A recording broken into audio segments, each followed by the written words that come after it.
Now I'm reaching pretty far back into the dark fields with this next one, as I have never once met anybody else who has seen this movie. That includes both Dwight Yoakum and Baby Billy enthusiasts alike. And why not? I mean, Dwight Yoakam has been acting for a pretty long time now, and is known for his bizarre characters. Randy, you tuning son of a bitch! But why doesn't anybody acknowledge his time as a leading man in this very, very bizarre yet tame tale of a down-on-his-luck rodeo clown who becomes a hero? 1997's Painted Hero sorta tells that story.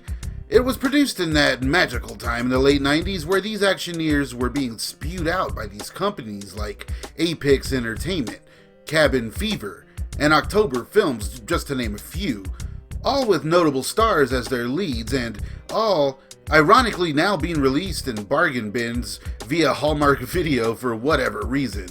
And yeah, a lot of these films were pretty whatever, but Painted Hero always stuck in my mind. I remember renting this and Fever Lake one night, and I had one hell of a time, I'll tell you what. Painted Hero really does go places that you don't expect it to, trust me.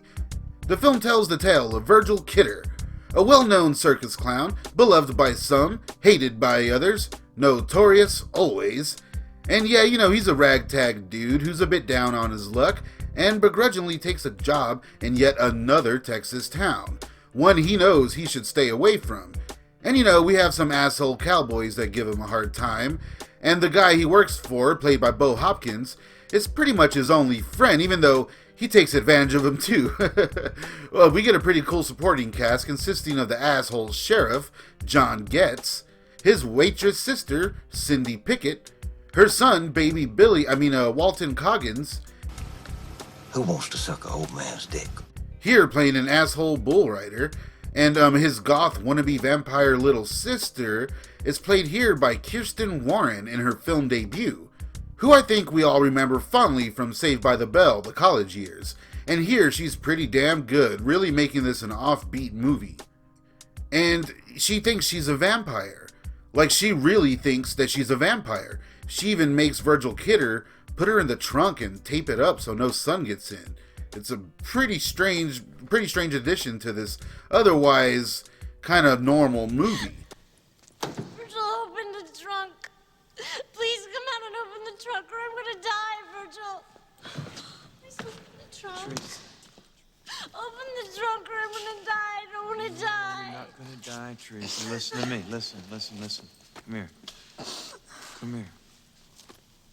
You're just drunk from the mezcal. Come on. Here. You're not gonna die.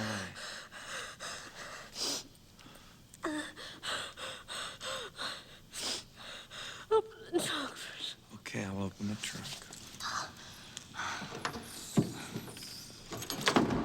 Okay, good. And after Virgil hangs out with her just a bit too much, he finds himself in a tight spot. And it all culminates to an unfortunately anticlimactic end. Though I can't help but feel that a lot of potential was wasted. However, the movie is a lot funnier than I remembered. Stab me with a damn corn dog stick, Brownie. I know, and I'm sorry. And overall is just so odd, it all works. The film is directed by Terry Benedict, who's had one hell of a career, starting out as part of James Cameron's crew on Terminator. He did second unit work on films like The Unnameable and Society, and then he went on to produce Hacksaw Ridge. From Unnameable to Hacksaw Ridge, what the hell. But, it's not that big of a stretch for him, as he also produced a documentary about it. The Hacksaw Ridge stuff, I mean. However, Painted Hero remains his only live-action feature. The film holds a real charm to it, as it's shot in a small town in Texas, all feeling way too familiar to me. And it's funny, I can't help but feel that some of the producers, or maybe the town itself, had like a clause that required the locals to be featured, because there's just some strange acting. Hey, Sadie, you coming over to the skeet shoot this afternoon? The film's pretty hard to come by these days, but it can be found online on DVD and such. But hey, if you subscribe, like, and share this video, maybe a link to the film will pop up in the description, who knows. It's a real shame nobody gave this film its proper credit, as all the main cast is just great.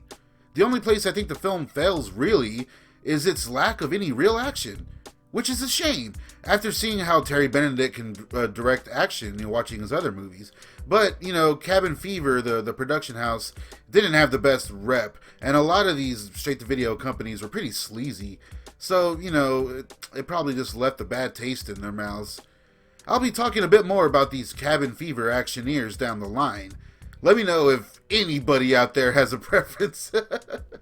What are some of your favorite obscure movies? Let me know down in the comments. And hey guys, I really appreciate all of you watching. The channel's been growing a lot this year, and I couldn't be more happy and more appreciative to every single one of you.